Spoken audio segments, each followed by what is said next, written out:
بسم اللہ الرحمن الرحیم۔ ایک اللہ والے بزرگ کا قصہ۔ ایک بزرگ حج کے سفر پر گئے تھے۔ جب وہ ایک جگہ سے گزر رہے تھے ان کے ہاتھ میں ایک تھیلا تھا، ان میں کچھ پیسے تھے۔ اچانک ایک چور ان کے ہاتھ سے تھیلا چھین کر بھاگ گیا۔ جب چور کافی دور نکل گیا تب اچانک اس کی آنکھوں کی روشنی ختم ہو گئی۔ آنکھوں کی روشنی جاتے دیکھ اس چور نے رونا شروع کر دیا۔ جب لوگوں نے چور سے پوچھا بھائی کیا ہوا تو وہ کہنے لگا میں نے ایک آدمی کو تھیلا چھینا ہے، وہ کوئی بڑا اللہ کا قریبی بندہ لگتا ہے، میری آنکھوں کی روشنی چلی گئی، خدا کے لیے مجھے اس کے پاس پہنچا دو تاکہ میں اس سے معافی مانگ سکوں۔ جب لوگوں نے پوچھا کہ یہ قصہ کہاں پیش آیا تو کہنے لگا فلاں نائی کی دکان کے قریب پیش آیا۔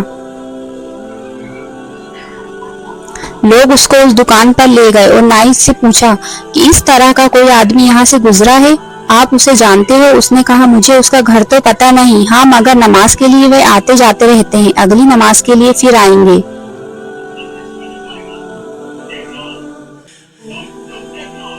یہ لوگ انتظار میں بیٹھ گئے۔ وہ بزرگ اپنے وقت پر تشریف لائے۔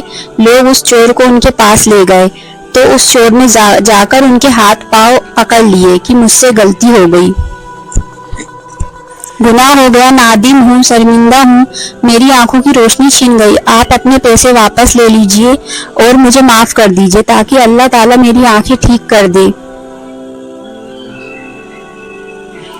وہ بزرگ کہنے لگے کہ میں نے تو تجھے پہلے ہی معاف کر دیا ہے۔ یہ سن کر چور بڑا حیران ہوا، کہنے لگا حضرت میں تو آپ کا تھیلا چھین کر بھاگا اور آپ کہتے ہیں کہ معافی مانگنے سے پہلے ہی معاف فرما دیا۔ وہ فرمانے لگے ہاں میرے دل میں کوئی بات آ گئی تھی۔ فرمانے لگے میں نے ایک حدیث پڑھی جس میں نبی اکرم صلی اللہ علیہ وسلم نے فرمایا کہ قیامت کے دن جب میری امت کا حساب پیش کیا جائے گا تو میں اس وقت تک میزان کے قریب رہوں گا جب تک میرے آخری امتی کا فیصلہ نہیں ہو جاتا۔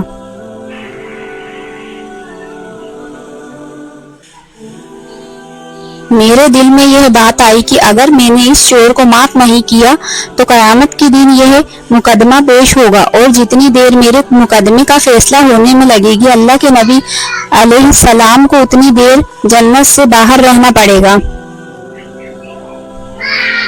اس لیے میں نے معاف کر دیا کہ نہ تو مقدمہ پیش ہوگا نہ ہی میرے محبوب کو جنت میں جانے سے دیر لگے گی، وہ جلد جنت میں تشریف لے جائیں گے۔